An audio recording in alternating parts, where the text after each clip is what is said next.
Inside a single suburban home, 15 family members live in absolute darkness and suffocating filth.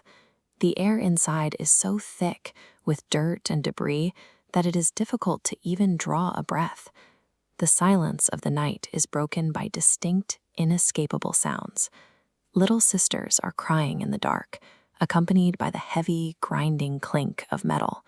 Children are quite literally chained to their beds. Standing at a window, listening to those chains, is a 17-year-old girl.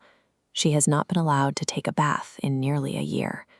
The reality of those cries finally outweighs her terror of what lies beyond the glass.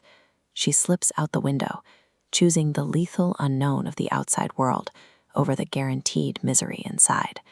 She steps into a quiet California suburb that feels completely alien to her. Having spent her entire life locked away, she does not comprehend the concept of a sidewalk, wandering directly into the middle of the road. Her only tool for survival is an old, deactivated cell phone she pulled from her brother's trash.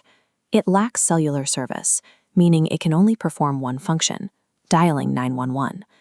Standing alone in the dark, her hands shake so violently she can barely operate the device. She struggles to force her thumb to press the final one to connect the call, paralyzed by adrenaline.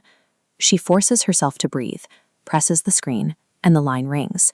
That single, desperate mechanical action bridges the gap between her total isolation and the rest of humanity. 911, what is your emergency? Hearing the dispatcher answer is a profound shock. She has never spoken to a stranger in her entire life. The facts pour out of her in a rapid rush. She explains that her parents abuse them, throw the children across the room, rip out their hair, and currently have her 2 little sisters chained to the furniture. Speaking these words aloud carries massive risk. She knows with absolute certainty that if her parents wake up and see her on the phone with police, they will kill her on the spot. The dispatcher realizes the precarious technological reality of the situation. Because the salvaged phone is deactivated, it cannot accept incoming calls. If the connection drops or she hangs up, she is lost forever. By staying on the line and exposing the architectural secrets of her captivity, she stops being a silent, hidden victim. She becomes an active threat to her abuser's empire. She tries to direct police to the house by reading numbers off a crumpled envelope from her backpack, but suffering from severe geographic disorientation, she rattles off a zip code, entirely unable to distinguish it from her house number. Using the cell phone's GPS, the dispatcher locks on to her exact location. A deputy across town volunteers. He is 14 minutes away. She waits by a stop sign. 14 minutes bleed into 7, each second stretching out as police navigate the dark grid. Standing perfectly still out in the open, her physical vulnerability is acute.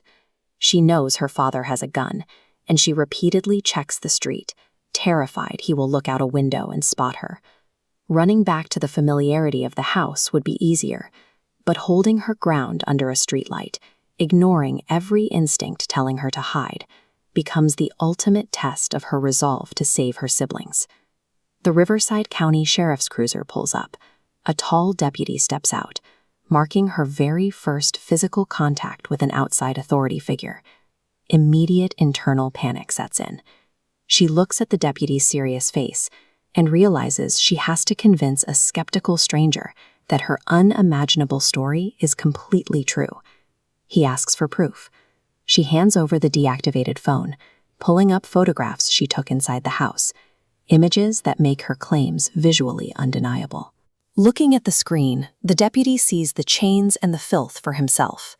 These photos provide the undeniable proof required to dismantle the 30-year secret her parents had kept from the outside world. By exposing the truth with concrete evidence, she ensures that the police won't just move on, they will move in. With the evidence confirmed, police raid the residence. They physically sever the chains binding the children to the furniture and bring a definitive end to the nightmare.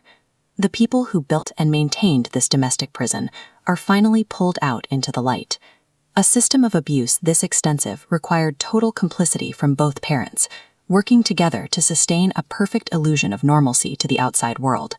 But they underestimated Jordan Turpin, the 17-year-old captive who didn't know how to cross a street orchestrated the rescue and became the definitive savior of her family. Jordan Turpin's decision to climb out that window ended decades of torture. She didn't just escape, she became the only person in the world capable of bringing the police back to the front door to get her siblings out.